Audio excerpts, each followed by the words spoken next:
capítulo 26, no versículo 14, a palavra de Deus nos fala assim: possuía tantos rebanhos e servos que os filisteus o invejavam.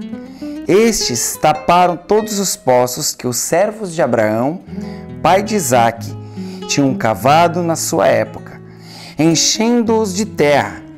Então Abimeleque pediu a Isaque: sai de nossa terra, pois já és poderoso demais para nós.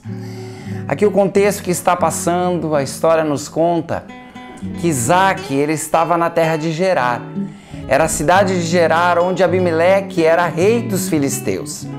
E Abimeleque inicialmente havia consentido que Isaque ficasse ali. Porém, Isaque começou a prosperar muitíssimo. E nesse período, nessa terra onde eles estavam, os próprios servos de Abraão, seu pai, que já havia morrido, haviam aberto os poços.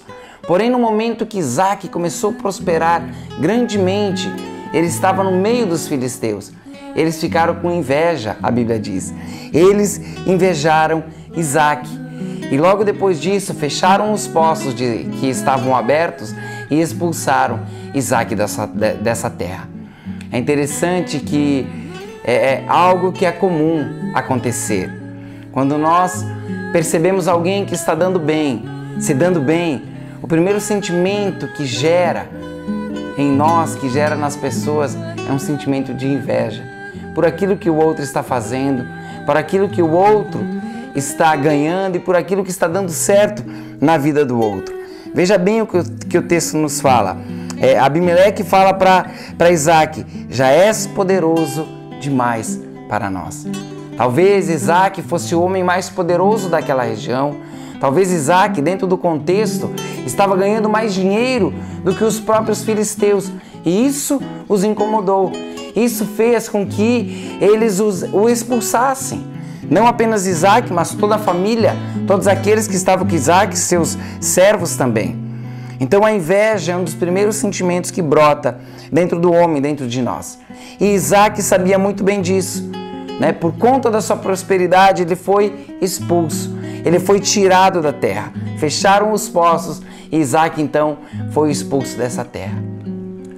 Provavelmente Isaque, junto com seu pai, estava primeiro ali nessa terra, nessa região onde ele estava, até porque foram os servos de Abraão que abriram os poços, não foram os filisteus.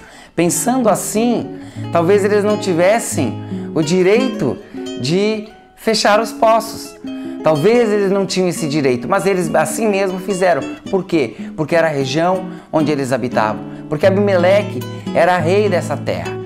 Então eles fecharam os poços e expulsaram Isaque dessa terra. Olhamos essa passagem, olhamos esse contexto e paramos para pensar: por que Isaque prosperava tanto? O que Isaque tinha que os filisteus não tinham? Qual era a diferença na vida de Isaque? Qual foi o diferencial que gerou essa confusão e fez com que Isaque fosse expulso? A verdade é, não importa a circunstância, não importa o lugar, Isaque ele poderia estar em qualquer lugar do mundo, ele iria prosperar da mesma maneira, porque a mão do Senhor estava sobre ele. Isaque prosperaria independente do lugar que ele estaria habitando, independente da circunstância que ele estaria vivendo. Isaque prosperaria, porque Deus era com ele, porque Deus o abençoava. Esteja onde estiver, seja como for, se Deus estiver conosco, nós vamos prosperar em todas as áreas, em todos os níveis da nossa vida. Assim foi com Isaque. E ele prosperou de tal forma que gerou inveja no coração dos filisteus. Inveja em Abimeleque, que era o rei dos filisteus. Mas mais tarde, o próprio contexto nos mostra isso, a Bíblia, a sequência dos textos nos mostra que mais lá na frente, Abimeleque, ele reconheceu a mão do Senhor sobre Isaque. Ele percebeu que Isaque continuava prosperando, mesmo longe de Gerar, mesmo longe de onde eles estavam. Abimeleque foi então até Isaque e se consertou com ele, renovou a aliança com Isaque, fez outra aliança com Isaque e continuou. A Bíblia diz que eles jantaram juntos e tudo. Isaque então renovou esta aliança com Abimeleque, renovou uma aliança, um pacto novamente, e Abimeleque estava protegendo então Isaac e toda a sua família. A palavra de Deus, ela nos mostra isso, ela nos mostra essa verdade acerca de Isaac e o quanto Isaac prosperava por estar debaixo da mão do Senhor, por ser abençoado e ser realmente andar dentro dos princípios, dentro dos caminhos da palavra de Deus. Meu querido, hoje nós, muito mais, hoje no tempo da graça, no tempo em que nós vivemos, nós podemos representar Deus muito bem. Nós podemos prosperar em todos os níveis, em todas as áreas da nossa vida. Mas algo é de suma importância. Nós não podemos olhar para o lado, nós não podemos olhar para aqueles que estão prosperando, para aqueles que estão se dando bem e desejar aquilo que ele está tendo. Nós não precisamos fazer isso. Nós não precisamos sentir inveja dos outros. Na verdade, a inveja, ela, em muitas circunstâncias, ela nos leva para um caminho ruim, por um caminho de morte. Abimeleque teve tempo de se consertar, Abimeleque teve tempo de resolver as coisas. Mas talvez em outras circunstâncias, outras pessoas não tenham o mesmo tempo, a mesma oportunidade de fazer como Abimeleque fez.